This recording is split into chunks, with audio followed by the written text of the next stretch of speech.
नमस्कार, आप देख रहे हैं जी राजस्थान का स्पेशल एपिसोड किस्सा सियासी और आपके साथ मैं हूं हिंगलाजदान। किस्सा सियासी में आज बात एक ऐसे नौजवान की जो 1971 के युद्ध में पूर्वी मोर्चे पर तैनात था, जिसका काम था पाकिस्तानी सेना पर बमबारी करना। 8 दिसंबर को जब मिशन पर रवाना हुए तो कॉल साइन था 40 और रडार का कॉल साइन था गुड वाइफ। वो पायलट जब एयरफोर्स का विमान लेकर पूर्वी पाकिस्तान में घुसा तो इंडिया के साथ साथ पाकिस्तान का रडार भी उसकी फ्रीक्वेंसी पर काम कर रहा था। पायलट को मैसेज मिला, for 0 this is your good wife. आप ऊंचाई से नीचे आए, बाएं मुड़े और बम गिराकर चले जाएं। पायलट ने सोचा जब सेफ हाइट में हैं तो नीचे क्यों जाएं, एंटी एयरक्राफ्ट गन निशाना बना सकती है। इसी बीच दूसरा मैसेज मिला, for 0 this is your real good wife. आपको ब्रीफिंग में पहले जो बताया है वही काम करें। जब पायलट मिशन पूरा कर वापस लौटा तो फिर एक मैसेज आता है, जनाब जा रहे हो, जवाब तो देते जाइए। पायलट का जवाब, कल फिर आ रहा हूं, जवाब तब दूंगा। इस पायलट को अपने जाल में फंसाने की पाकिस्तान की कोशिश फेल हो गई। इस पायलट का नाम था राजेश पायलट उर्फ राजेश्वर प्रसाद बिधूड़ी। तो आज बात किस्सा सियासी में राजेश पायलट की।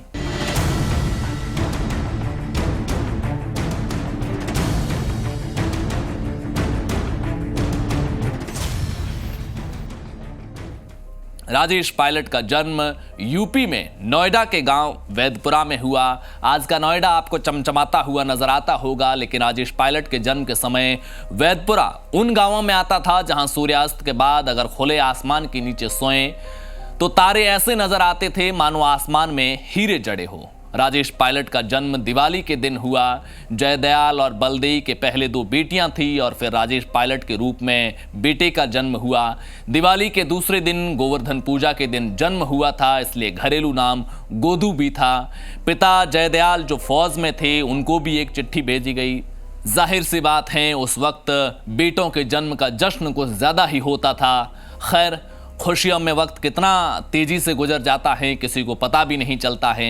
राजेश पायलट का बचपन गांव में ही गुजरा। इसी बीच राजेश पायलट का चचेरा भाई नत्थी सिंह जो दिल्ली में रहते थे। राजेश पायलट का जन्म सेकेंड वर्ल्ड वॉर की समाप्ति के लगभग हुआ था और कुछ वक्त बाद ही देश आज़ाद हुआ था, तो उस वक्त दिल्ली में होना बड़ा चर्चा का विषय होता था। वैसे राजेश पायलट के चचेरे भाई नत्थी सिंह दिल्ली में दूध बेचने का ही काम करते थे, लेकिन गांव में बड़ी चर्चा थी कि वीआईपी लोगों के घर आना जाना है, बड़े बड़े नेताओं और अफसरों से दुआ सलाम है। एक और बात, राजेश पायलट के नाम में बचपन से पायलट नहीं था, उनका नाम राजेश्वर प्रसाद बिधूड़ी था। बिधूड़ी एक जाति होती है। इसी बीच एक दिन राजेश के पिता की तबीयत खराब हो गई, उन्हें दिल्ली के सफदरजंग अस्पताल ले गए, लेकिन तब तक उनकी मौत हो गई। जयदयाल की मौत के बाद परिवार की जिम्मेदारी चचेरे भाई नत्थी सिंह ने संभाली। नत्थी सिंह राजेश्वर को भी पढ़ाने के लिए दिल्ली ले गए। नत्थी सिंह भी लुटियंस दिल्ली की खाली जगह पर झुग्गी में रहते थे। पास के खाली प्लॉट में डेयरी बना रखी थी। जो ये वाला प्लॉट था उसका आज के हिसाब से अगर एड्रेस देखें तो वो है 112 गुरुद्वारा रकाबगंज रोड, दिल्ली। राजेश्वर प्रसाद की जिंदगी की असली परीक्षा घर से दूर जाने के बाद शुरू हुई। दिल्ली में पढ़ाई भी करनी, भाई के साथ डेयरी का काम भी करना, भाई की दूध बांटने में मदद भी करना, तमाम काम। मुश्किल तो तब हुई जब नत्थी सिंह का नौकर भी भाग गया। सारा काम राजेश्वर प्रसाद पर आ गया। सर्दी हो या गर्मी, सुबह 4 बजे उठना पड़ता था। सबसे मुश्किल तो ये था कि सोना भी गाय भैंसों के बीच ही था, क्योंकि एक झुग्गी थी उसमें भाई नत्थी सिंह और भौजाई सोते थे। उठते ही भैंसों को चारा डालना, गोबर हटाना, भैंसों को दूहना और फिर तमाम दूसरे काम। नत्थी सिंह ने राजेश्वर का दिल्ली में बेयर्ड रोड पर एक स्कूल में एडमिशन करवाया, लेकिन गरीबी की वजह से स्कूल में भी कई बार जलालत झेलनी पड़ी। एक रोचक किस्सा सुनाता हूं।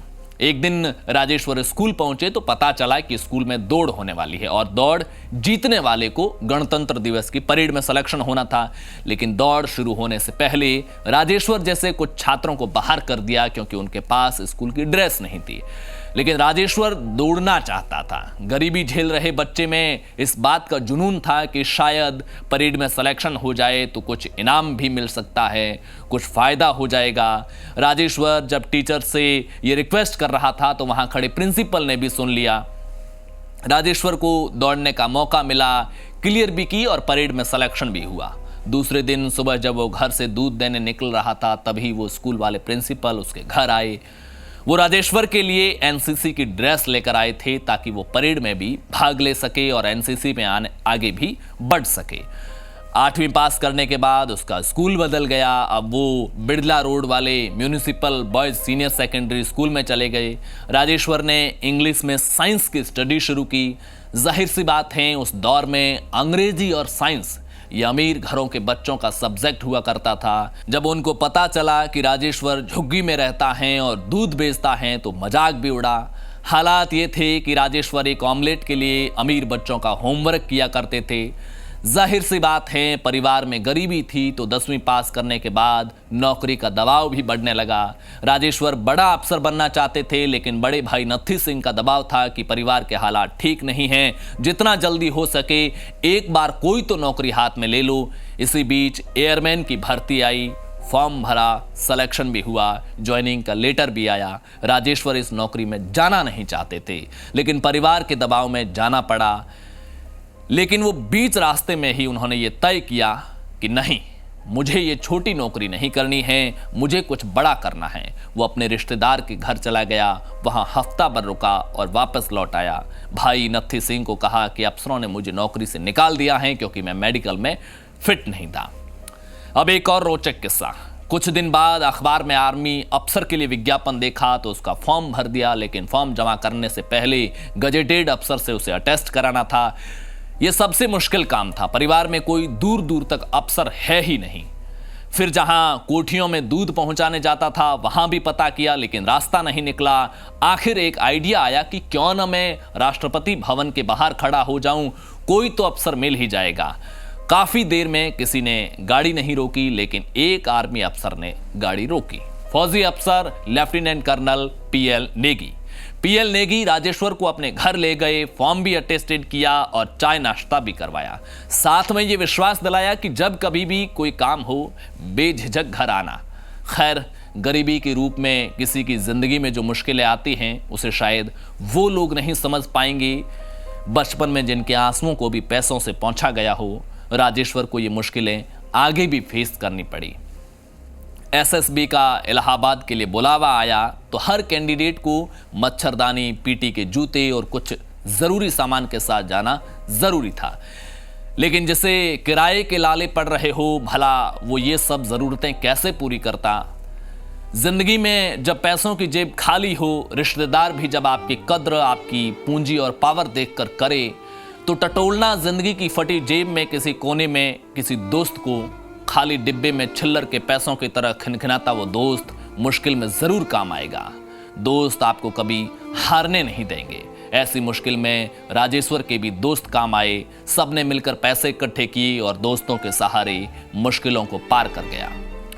ये बात अलग है कि इंटरव्यू के लिए इलाहाबाद पहुंचे राजेश्वर को कपड़े और सामान देखकर अर्दली ने उसका मजाक उड़ाया।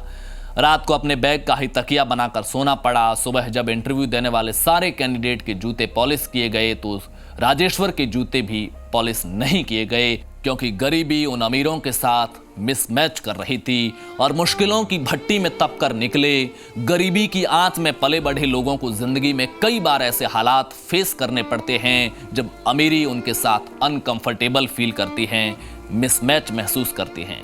लेकिन हाँ, वैचारिक पवित्रता के साथ आगे बढ़ी मेहनत को आसमान छूने से कोई नहीं रोक सकता है, अमीरी भी नहीं। तो पूरे बैच में से सिर्फ 3 लोगों का सिलेक्शन हुआ और उसमें एक राजेश्वर थे।